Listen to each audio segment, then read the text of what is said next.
acceso, quello dell'Ucraina, e proprio questa mattina il primo ministro di Kiev ha rilasciato una dichiarazione che certo non tende a rasserenare il clima. Ascoltiamo.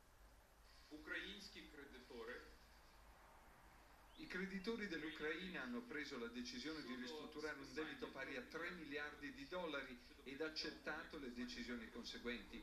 Come previsto, l'unico paese che non ha preso parte al voto è un paese di un certo interesse, la Federazione Russa.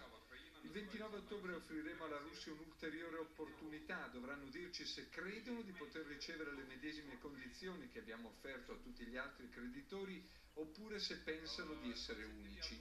Se la penseranno in questo modo siamo pronti ad adire le vie dei tribunali nei confronti della Federazione Russa, quella che ne uscirà sarà una guerra legale.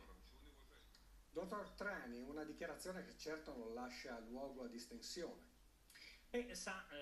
Senza dubbio la situazione economica ucraina è critica ed è difficile criticare un creditore che deve esigere il proprio credito e che capisce che la dilazione di pagamento non aiuta mai, anzi in alcuni casi peggiora la situazione, vedesi situazione Grecia in passato.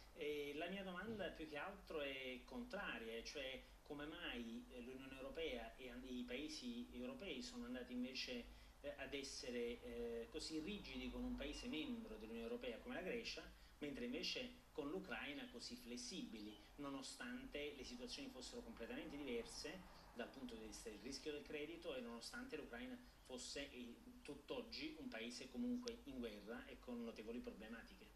Grazie al